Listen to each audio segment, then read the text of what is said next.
Right. I think we're good to go, Patrick. Over to you. Sounds good. Thanks a bunch, Sally. Welcome, everybody. Welcome to our session on experience studies.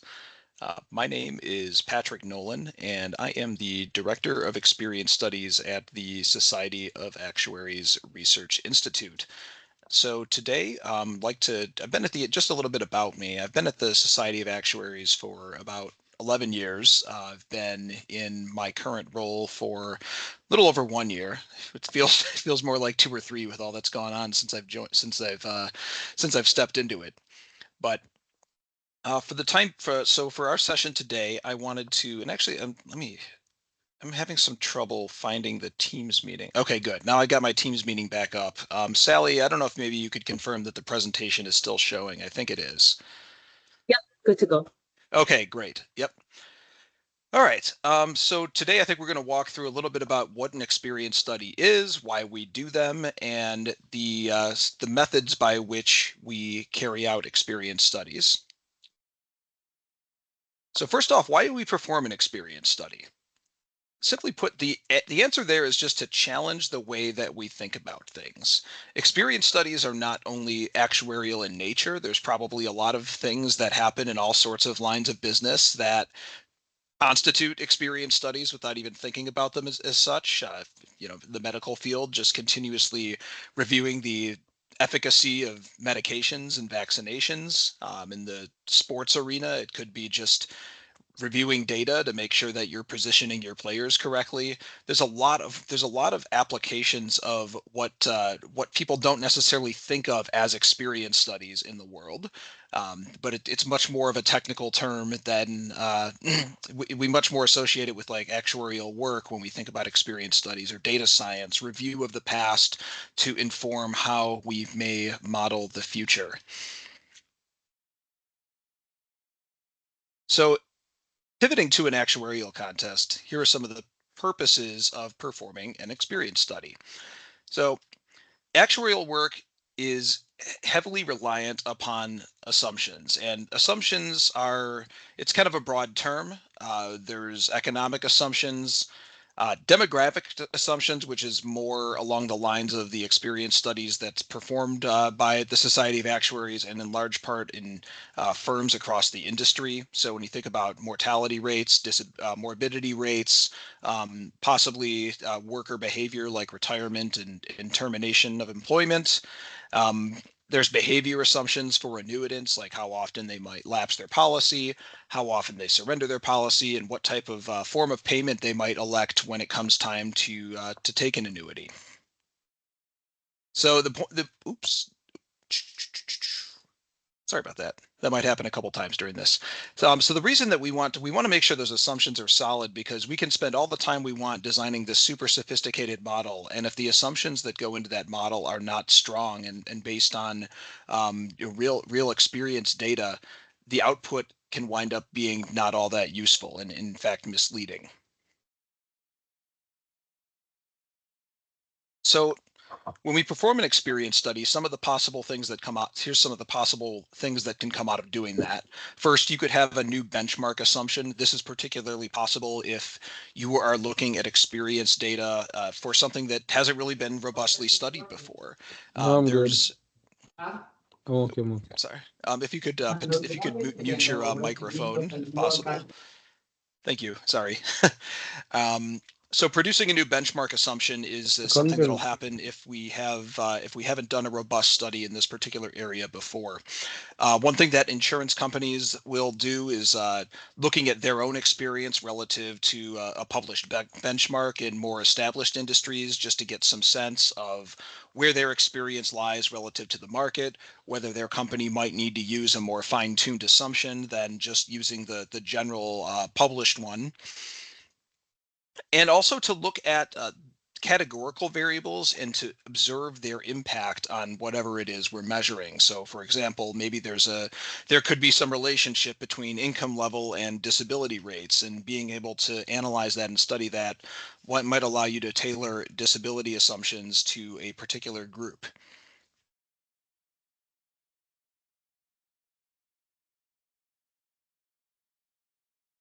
So I'll give you an example here of a use of an experience study. So we'll talk about an example in a pension mortality study. So very recently, the SOA released the PUB 2016 Public Retirement Plans Mortality Tables. This was a broad study of public pension mortality in the United States. So let's say we've got a public pension system that takes a look at those PUB 2016 rates and says, well, the mortality for my pension system doesn't seem to be reflecting this kind of broad brush aggregate set of rates that were developed by the Society of Actuaries Research Institute. So the company would then have the option to look at an experience study of their own recent mortality. So let's suppose this system looks at their mortality rates and finds that they're about 30% higher than the benchmark table, but that study only constitutes approximately 600 deaths. So how can they use this information? How credible is that result that they came up with? Well, this is a problem that actually comes up frequently in actuarial exams, just this concept of credibility. So what the system could choose to do is blend their own experience with the benchmark table and figuring out what weight they want to put on each of those potential assumptions.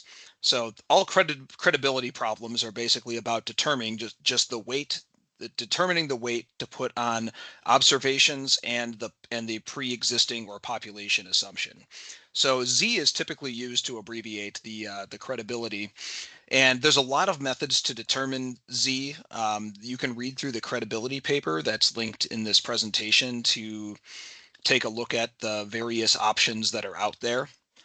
One that has been somewhat generally accepted, though that doesn't mean it's necessarily perfect, is the square root formula, where you take the amount of incidences that you have in your experience data and divide that by the amount of incidences needed for full credibility and take the square root, and that will give you your weight. 1082 is not necessarily some sort of magic number, but it's one that's been generally accepted in credibility studies for the number of incidences that you might need to see. So if we take that 1082 and the 600 incidences that we saw in our imaginary systems data, plugging into that formula gets you a weight of about 74.5%. So you can blend about 3/4 of the experience results with 25%, with about 1/4 of the PUB 2016 benchmark table to come up with a custom mortality assumption. So that's one example of how one might use an experience study in practice.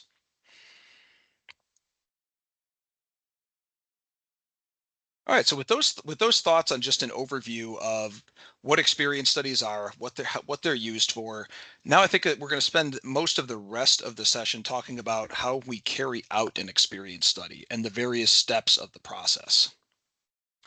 So when you do an experience study, there's different phases, but these are the 6 general ones that at least I've encountered in my work.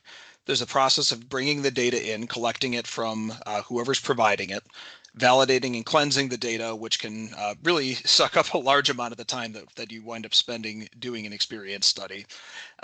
Tabulating your experience once you have your data cleansed. Performing a review to make sure that the aggregate results that are coming out are within the range of expectations. Then a multivariate analysis, and this gets back to that whole concept of looking at categorical variables to see if maybe they are the drivers of your experience. So that can be an important step, because you can learn a lot about the underlying data and how they interact with what you're trying to study by doing a multivariate analysis. And then finally, reporting results. Typically, when you perform an experience study and you need to do a good job of communicating what the outcomes of that study were and make sure that you tailor your messaging to whichever audience is going to be using it.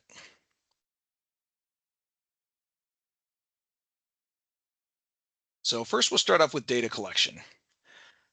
First, you have to figure out, where is this data coming from? If you're doing an experience study within a particular company, for example, that company may be the source of experience data, and you might not have a lot of issues figuring out the format or anything like that. But a lot of times you do an experience study, you wind up having to collect data from other places, and external sources can sometimes provide some challenges in terms of actually getting things into the proper format and receiving information that's consistent with your expectations. Oops. Forget, if I don't click on the title, it does something bad. You have to think about the time period to study. And this has been particularly important in recent years because the COVID-19 pandemic disrupted a lot of demographic assumptions and behavior assumptions um, over a short period of time. And when you're choosing years to study experience, you want to make sure that those years are reasonably reflective of what you are going to expect in the future. And obviously assumptions change, or experience changes all the time, and it's not a static thing. But when you have a couple of years in there where where disabilities and mortality wound up being excessively high, it would be, let's say, somewhat questionable to build a mortality experience table that significantly weights 2020 and 2021, and then create a table from that and say that's going to be our forward-looking assumption for years 2025 and beyond. So you have to make sure that when you pick your time period, you want to make sure that it's relevant to what your purpose is going to be. If you're developing an assumption, you don't want to include years that you don't think are going to be very reflective or informative for an assumption, for a forward-looking assumption. One thing that's important on this is to get a standard layout together for data collection. This can It can cause an issue if you leave it really open-ended, and different sources can provide you with data in different formats, because then there's a lot of work that needs to happen to put that in a consistent format to actually do your data processing. And standard layouts help because experience studies often should be repeated. Eventually data gets stale, and you're going to want to have to repeat. You're going to want to repeat a study so that you can see if what you're measuring has significantly changed in a future time period. A standard layout helps you repeat that, because then you can kind of look back at the documentation, and anybody who's preparing the new data set can go back and maybe rely on the same program or coding to aggregate the information for this purpose. You also have to think about what type of data dimension should be collected. And I think there's a lot of temptation when performing an experience study to try to collect every attribute under the sun. And sometimes that's a little bit challenging to do, because number one, the more information you collect, presumably the more you're going to have to validate and review. And the more you ask for, the more onerous this is going to be on whoever is actually providing you with your experience data. And if it's maybe it could even be you. I mean, you might be spending time collecting it if you're performing a study kind of within a particular company. So you want to balance the materiality of the different fields with how complex it is to put together. Because if you try to bring a data put together a data request that just has too many fields involved, it's going to take way too much time, and you're not going to get a lot of benefit out of all these extra data elements that maybe never had all that much hope for being something worthwhile to study in the first place.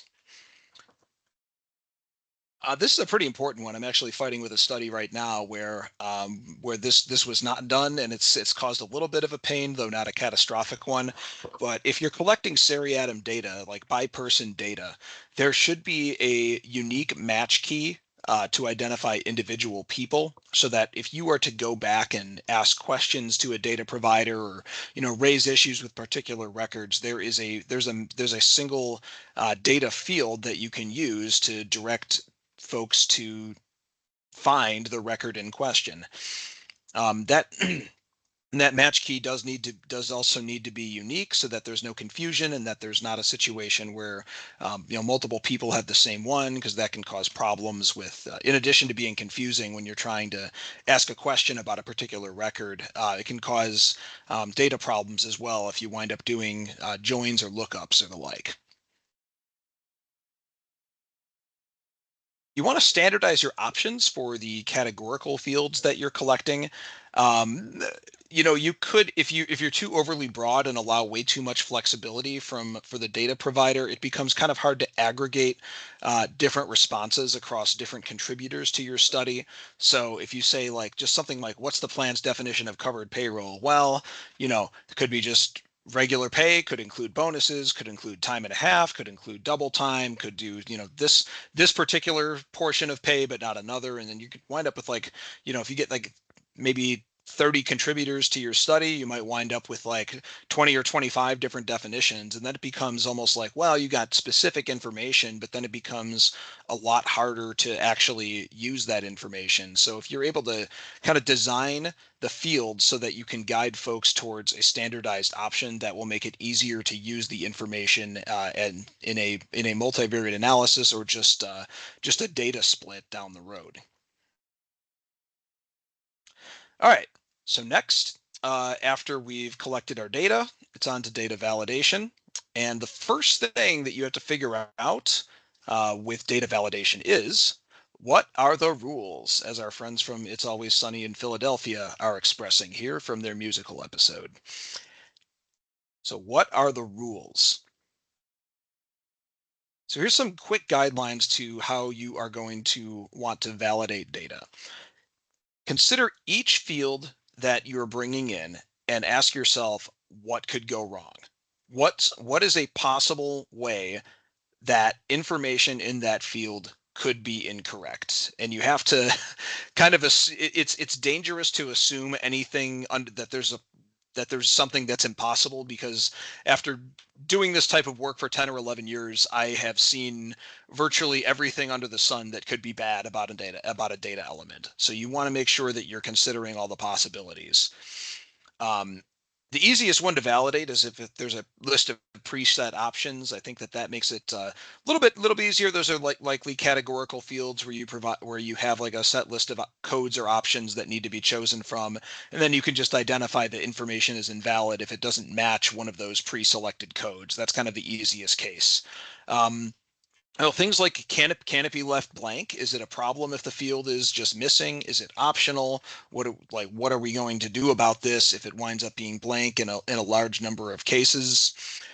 Did we get the dates in the right format? Do you ask for MMDD YYYY and get YYYY MMDD? Like that's a common problem, because if you try to plug a date in the wrong format into a program that's expecting something else, then you're going to get a bunch of garbage, and you might not um, you might not wind up with information that's usable on the back end. For numbers, is it possible for them to be negative? What's the acceptable range of possibilities, like an upper and a lower limit on what a reasonable value is for a particular number?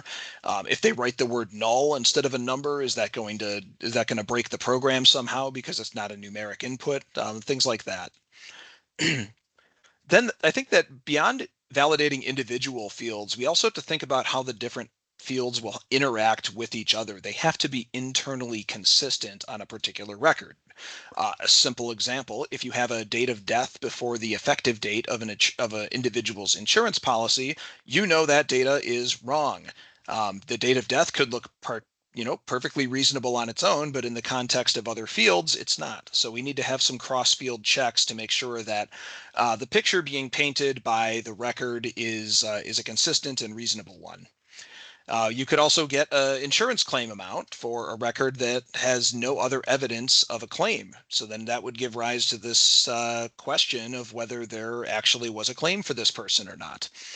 You could wind up with benefit amounts that run afoul of a particular maximum that's been set by a field elsewhere on the record. So doing those internal consistency checks can be very important to make sure that when you actually go through and tabulate this experience, that you're not doing so with information that doesn't make any sense.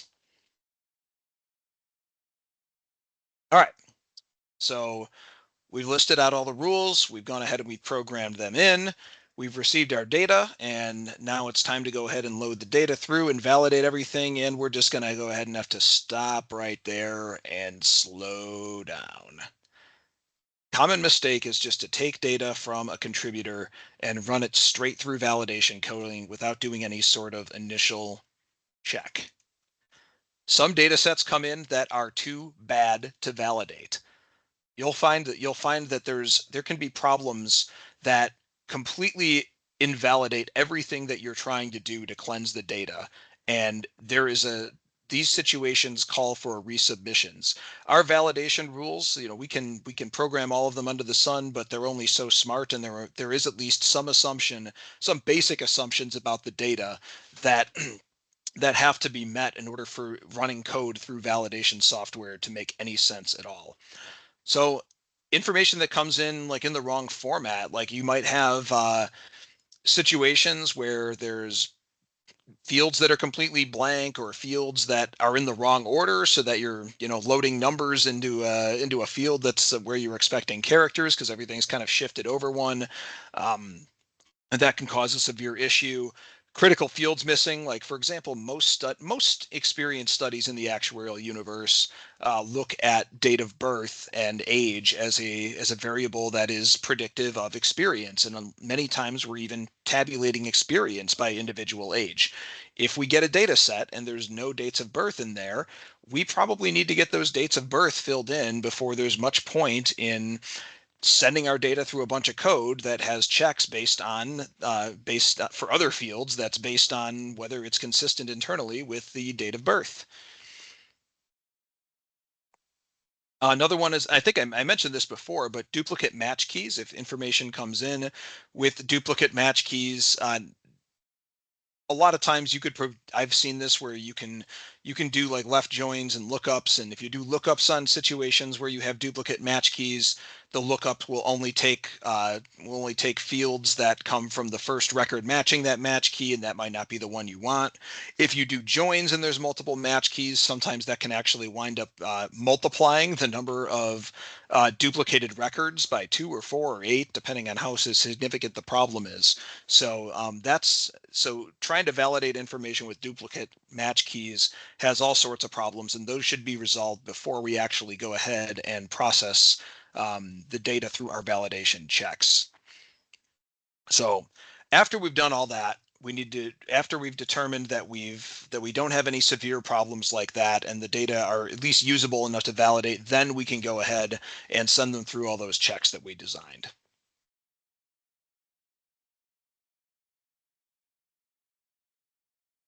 So as you might imagine, if we are trying to think of everything under the sun that could go wrong, a good validation program is going to have a lot of checks. And the downside of that is that's a lot of information to review. And that's a lot of decisions that need to be made about what to do with bad data. So what can we do to figure out how to proceed from there? I think the first thing to do would be to create an output summary of the count of each error that you've programmed and a percentage of the total records that are hitting the error. And when we say percentage of total, I think that what needs to be done, and this is sometimes a mistake that I see, is that the percentage of the total needs to be conditional on the actual relevance of the check. So for example, if you're looking for missing claim amounts and you observe that only 0.2% of all of the records have a missing claim amount where it should be expected, that doesn't seem like a super severe amount. But if only 1% of the records have a claim, well, that means that 20% of your claim records are actually missing amounts, and that seems like a substantial amount of information to be missing. So making those checks conditional on only the records that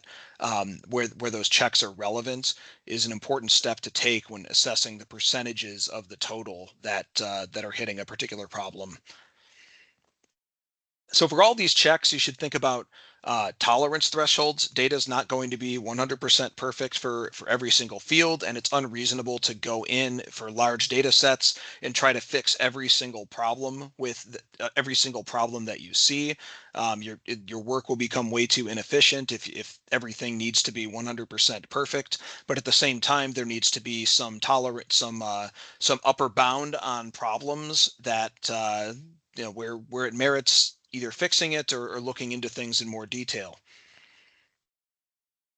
So if we have bad data, one possible thing we could do, if it's a, depending on what field it is, maybe it's a auxiliary or optional field where the data is bad, or it's only a situation where it's a handful of records or a drop in the bucket. Sometimes you can just ignore that and process the data, doing nothing, and nothing, there won't really be any negative consequences on the back end if it's pretty minor.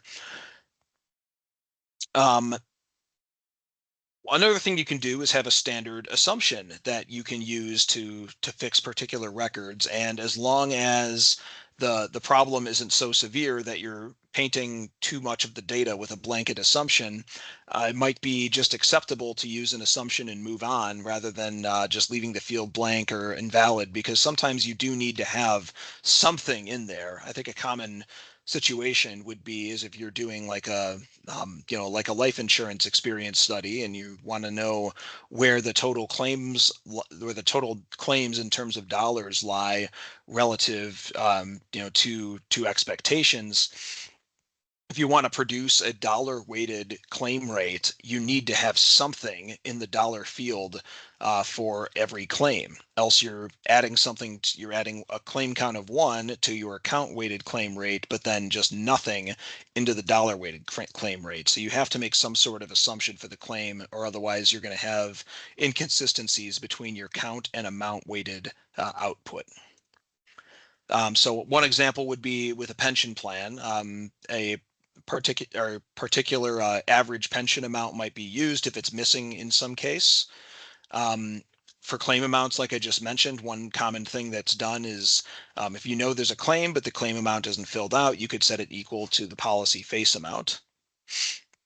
Other cases for more severe issues require more of a detailed record by record review, where you're actually going to want to look at a listing of the specific records and determine if there's some sort of pattern or strangeness that's causing the issue. And this is, you don't want to do this for unless, I mean, if the data are really, really bad, then you may wind up doing this more than you'd like. But I think for most submissions, you don't want to be doing this for virtually every record, every error under the sun, because you're going to wind up getting way too bogged down in the weeds. And if things are fixable, if it's no, not super material to ignore the error or fix it with an assumption, I think those are a lot quicker ways to handle things. But some problems are certainly important enough that you do want to get into the weeds and try to figure out how things came to be the way that they are.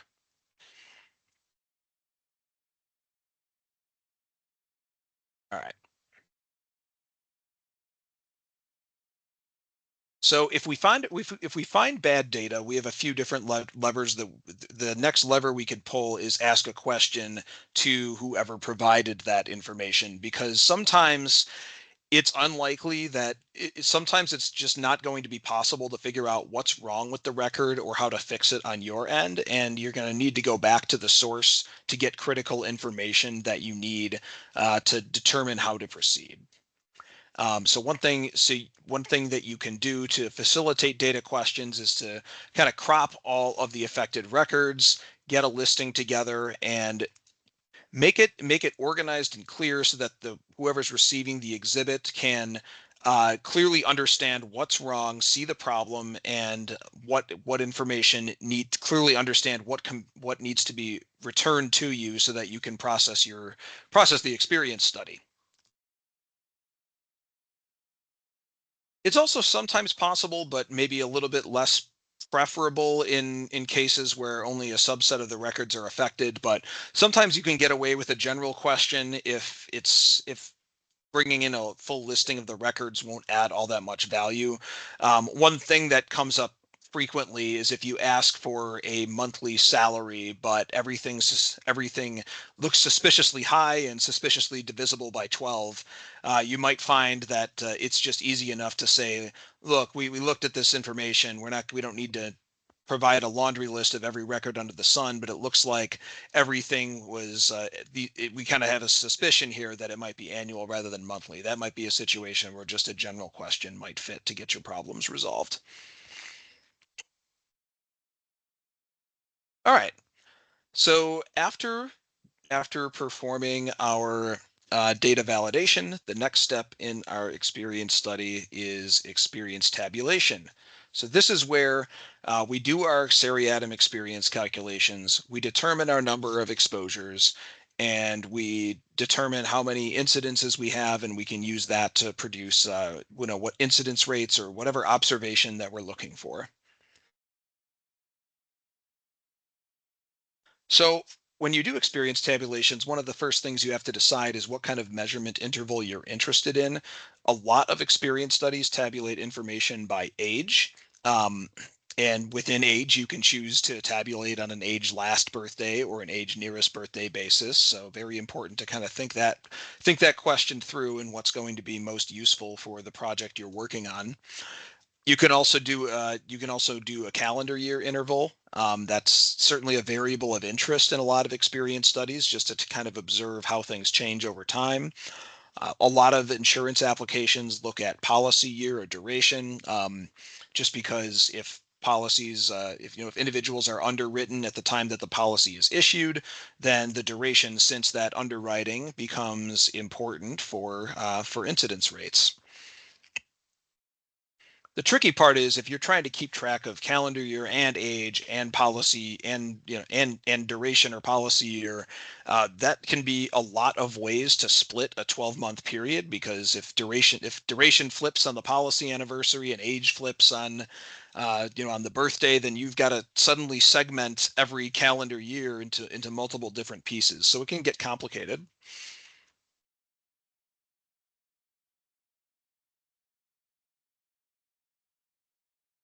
The other thing that you have to do when you're programming your experience tabulation is figure out what your start and stop dates are for exposure. So basically understanding what's the interval that we want to be observing each person for purposes of the study. So commonly, this is when other common start dates are like the retirement date, which is the start of when you begin to receive your pension, individual policy effective date, which is the start of when you're insured. If you're doing a study on active lives, date of hire can also be a start date for experience. For end dates, you can use just any sort of date that that terminates the period that was begun by your start date. So for retirement date, you can have the last payment date. If your benefit ends for some reason, like maybe it's a temporary benefit that's only going to be effective for a set number of years, you can use the date of last payment as an end date. When the policy terminates or when a person leaves work, those are some common end dates as well. It's all specific to what you're measuring. And I left out some important ones on here because these are decrement dates that are more common to measure as the output of actuarial experience studies. So things like lapse date or surrender date or date of death or date of disability. So how do those play into this whole concept of when we start and when we stop exposure? There's special considerations for the date that represents the incidence of what we are measuring. So I'm going to go through an example to show you what we mean about why we have to be careful with those dates. So let's say we've got a mortality study. There's 1,000 lives that are 65 years old on January 1st, 2024. And then just to make it super simple, 50 deaths that are observed on July 1st, 2024. And then all the rest of the 1,000 lives all survive to the end of the year. So we're trying to do an experience study and tabulate what the mortality rate was for those 65-year-olds that year. So thinking about when the exposure stop date is for the death records, that's the big question. If we cut off exposure at the date of death, which technically is when these, when these people are no longer being observed for purposes of the study, then we would have these records count for one death and 0.5 years of exposure. So we would have 50 deaths and our exposure would be 950, one for each of the 950 that survived the year, and then 50 times a half to get a total of 975 life years of exposure. So then our mortality rate becomes the 50 deaths divided by the 975 life years, and then it's 5.13%. But that doesn't feel right, does it? Because we have 1,000 people and we have 50 deaths. You would think that our mortality rate should just be 5%. So for this reason, when we're doing a study and we have the incidents that we're tracking, the exposure for a death record or any other observation needs to be tabulated through the end of the measurement interval, which in this case, I didn't specify whether we're doing calendar year or age, but I think that because they both start, the age band and the year start on the same day, it doesn't really matter. So we need to extend the exposure beyond the event date so that that each of those death records actually exposure is tabulated through the end of the year. And we're going to do we're going to walk through a couple of examples of this because I know this can be pretty confusing when anybody sees it for the first time. All right. So let's say we're doing an annuitant mortality study. We're tabulating information by age. So although we're interested in calendar year, we are specifically trying to tabulate mortality rates by age. So let's say we've got a person who is born on April 1st, 1958, and they retire on February 1st, 2023. What is our tabulated exposure for 2023? Now, this person, just as quick calculation, they are 64.833 years old at the beginning, at their date of retirement, which is the day that we're starting to observe their experience. So maybe I'll just ask how much experience are we going to tabulate for age 20 and I'll go ahead and go through it, but I'm trying to get some audience participation in this. So for age 64, how much exposure are we tabulating for 2023 at age 64 for this person? And if I don't get any bites in a few seconds, I'll just we'll keep plowing through.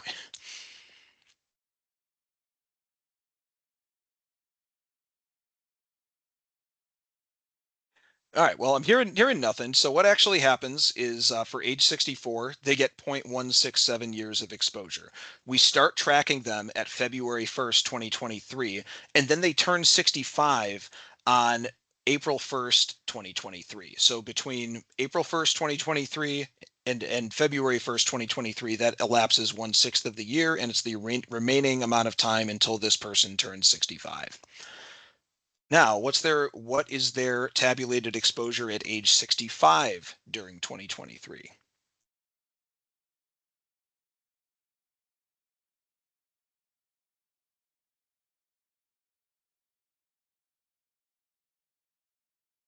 So at age 65, they turn age 65 on April 1st, and then because we don't have any sort of date of death or stop date specified, the assumption is that they are retired through the end of the year. So from April 1st to the end of the year gives you 0.750 years. Now we're going to change the example a little bit. Let's say that this person has a date of death on August 1st. Everything else is exactly the same, except we now assume that the person dies on August 1st. So, same question. What's the tabulated exposure for 2023? First, we'll start with age 64. I'll reach out and ask if anybody has an idea of how much exposure is tabulated at age 64.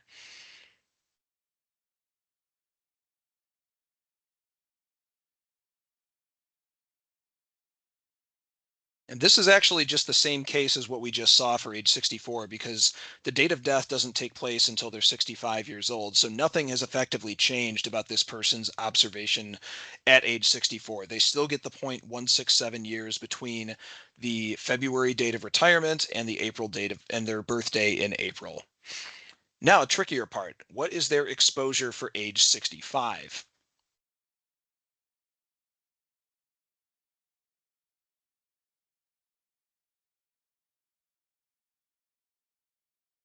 And we don't cut it off at this date of death here. We actually extend it for a full year. And you'll notice that their age 65 exposure is actually higher given that they died than it was on the previous slide when there was no date of death. This person would get a full year of exposure credited all the way through their next birthday, which understood isn't even until 2024.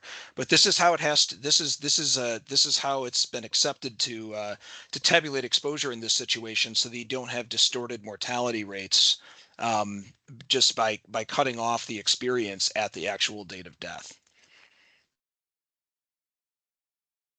All right, final example. This person is same person, same birthday, same date of retirement, but now their date of death is in March 1st, 2023. So for age 64, what is this person's tabulated exposure for calendar year 2023?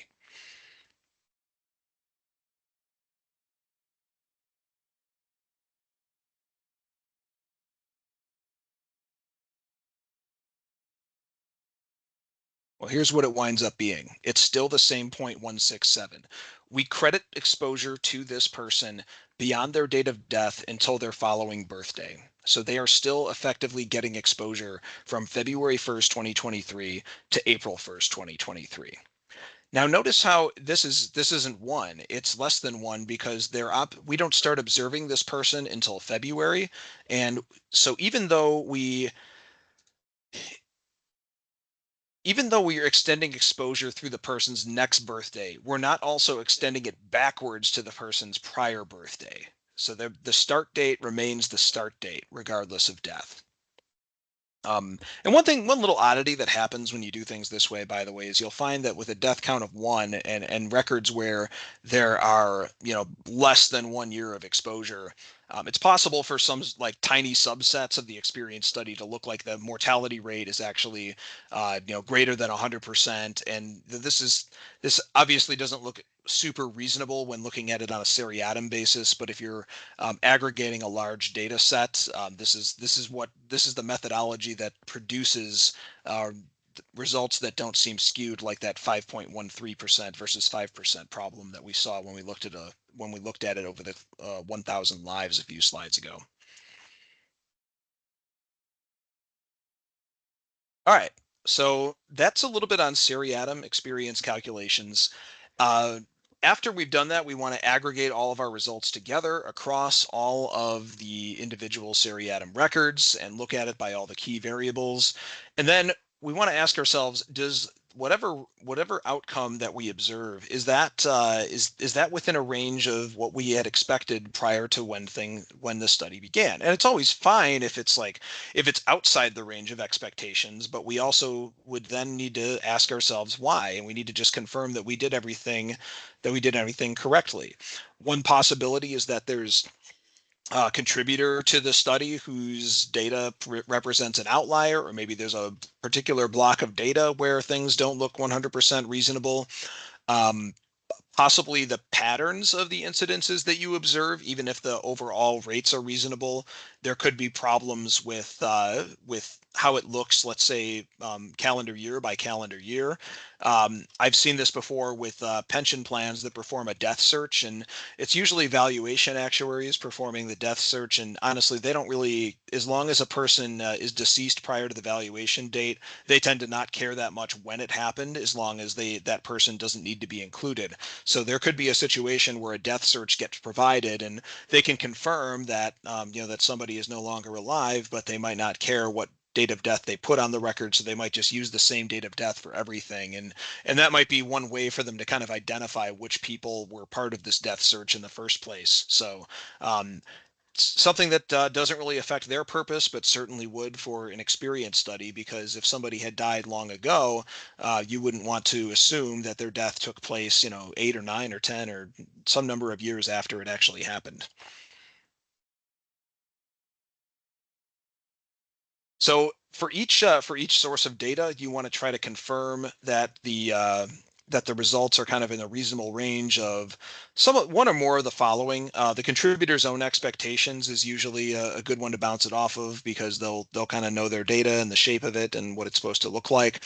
If there's any valuation reports out there or any other sort of reports that have detailed the number of lives, number of incidences, that's a good place to look.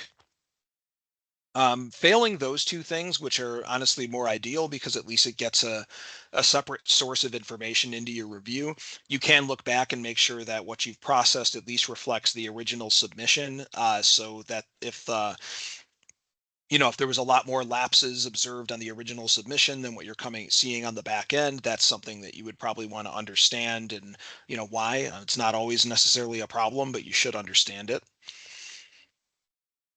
And sometimes at this stage, even though we've kind of already gone back and done our process of asking data questions earlier and getting new information, there could be more that comes out of this stage, and often this is this is sometimes a more significant source of back and forth with the original provider of information, because this is when some problems that aren't necessarily evident from standardized validation checks can really come to light.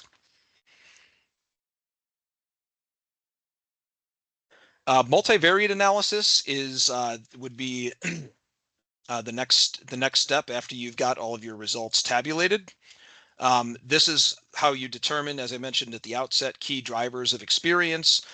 You'll possibly be breaking out some regression models like generalized linear models, generative additive models.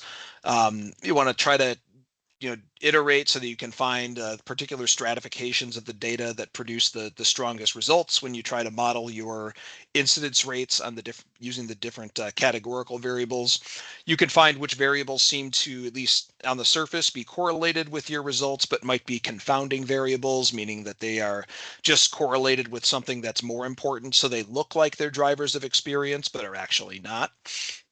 And you can look at interactions between between different variables. So an example of that is that maybe if you're studying data across different industries and income levels, maybe you kind of try to do a combined run where you look at like a cross section between industry and income. And one thing that you might find is that if above a certain income level, then maybe your mortality or your morbidity or whatever you're studying might not have a big effect by industry as long as your income is above a particular level. So that might be one place to look. This is a sample regression from the Pub 2010 mortality study, which takes me back. We ran this a long time ago. This is just sample R output that can come when you run a particular regression. This is just looking at different variables that we put into that study and how significant they happen to be for the mortality rates of male retiree teachers within that data subset. Your p-value is a decent indicator of how statistically significant a variable is as a predictor. So A and B stands for age nearest birthday. Obviously a pretty important predictor of mortality. Calendar year didn't wind up being quite as significant, and income category was kind of interesting because it seemed like whether somebody was in the top or bottom income category was pretty important, but the middle two didn't seem to. There wasn't much separation there on the middle two in terms of their impact, so much less conclusive. After you've done your multivariate analysis and you have an idea of what conclusions that you want to present, you want to put together a formal report that at the very least shows the high level results and any sort of tables that you're producing, and just a rough documentation at the very minimum of the data set, like how big was it, how many incidences did you see, what were your what decisions were made while you were validating the data, what assumptions did you use, that kind of thing. And there should be an executive summary in there outlining the most important and or surprising conclusions. All right, so that's just a crash course really in the experience studies process. The rest of today, I want to just introduce the Excel exercise that we're going to be working on, that we're going to be working through and looking at tomorrow. This is just going to be an annuity mortality study. So what I've done is I've taken some data from a Caribbean pension study that the SOA had done in recent years and made a bunch of randomized adjustments to all the dates, and I made a few other tweaks to the data set that are of note. And your goal is going to be to tabulate exposure on an age last birthday basis for all the records using Excel formulas for calendar year 2018 only. This is, I think that an experience study ideally incorporates experience for more than 1 year, particularly a mortality study. but we're going to focus only on calendar year 2018 for this sample data set. All right, and then I think what I'd like to do is stop sharing this presentation and talk a little bit about the data set itself and what types of Excel functions might be useful to validate it. So what you see here, this is an Excel file that I believe Sally has distributed to you already. This is just a simple set of data where we have a simple match, our match key. This is just our person ID, a date of birth, sex, which we're not going to be using in this study. I think that you know, it's pretty self-explanatory how to split experience between males and females. It's here, but I don't think we're really going to focus on using it just out of the sake of time. Date of retirement. So this is going to be, as you might have assumed, this might be the start date for exposure for these people. I've put in a field here for a benefit end date. This is for when somebody's annuity payments end for a reason other than death. And then finally, we have the date of death. So what the goal is going to be is to set up a structure here in Excel using you know, using columns that we all create off to the right to get formulas to calculate the exposure for 2018 by age for each of these imaginary people.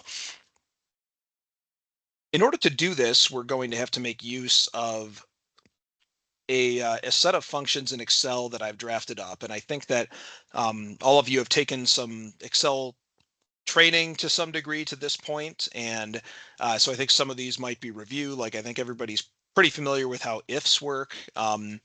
Trunk is a useful one. I think that you could also use like the round. I think there's a round down function as well. I usually just use trunk, but this is just a function that allows you to truncate a number after a certain number of decimal places. So if you put 0 as the argument for the number of decimal places, it will just essentially round down the number that you pick to the nearest integer. So we're operating on the 65.778 and it rounds it down to 65. Hint, hint, good way to find somebody's age last birthday at a particular time. The date, month, and day functions, these are super useful because it allows you to create a date variable just by inputting the year, month, and day. So if you type in, you know, date parentheses 2018-21, that's a good way to get February 1st, 2018. Month and day are kind of inverses of that, where you have a date variable and you want to get the month out of it or the day. So this formula here, acting on the date May 14th, 2024, will just return 5 for May. Down here, this will return 14 for the 14th. There is also a year function. When I went through this exercise, I did not find that the year function was needed, but it exists if you want it. Not function, I think this is something that you've all probably seen before. It just returns the the opposite, true or false, of the status of the condition inside it. So 5 here is this formula here is checking to see if this is blank.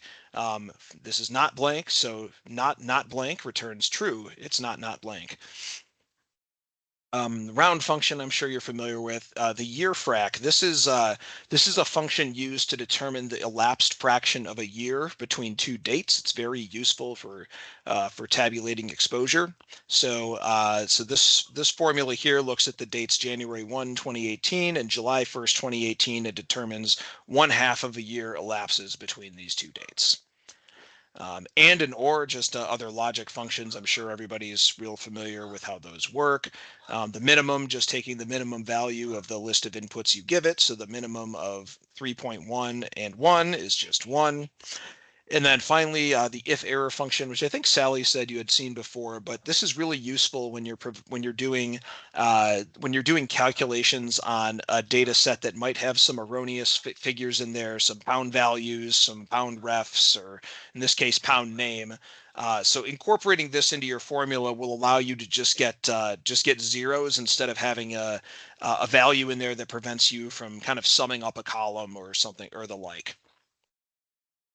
All right. So I think that is the that is what I wanted to cover here in today's first session. I think it would be helpful for everybody to kind of take this data, start thinking about strategies that you might use to tabulate experience from these dates.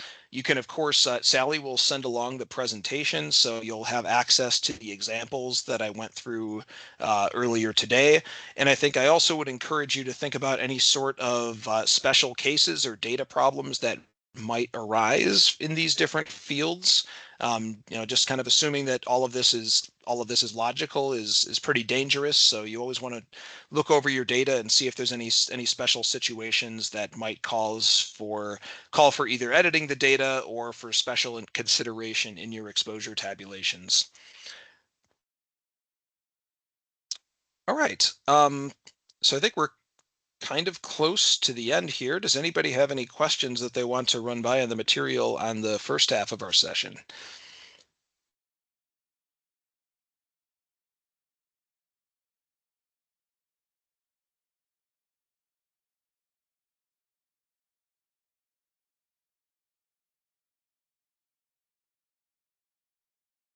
Sounds like we're good. Thank you so much, Patrick. I think you led a very wonderful session, a lot of really good information. So those who attended today, if there are parts that you need to go back to, I will provide the presentation as well as the recording will be uploaded.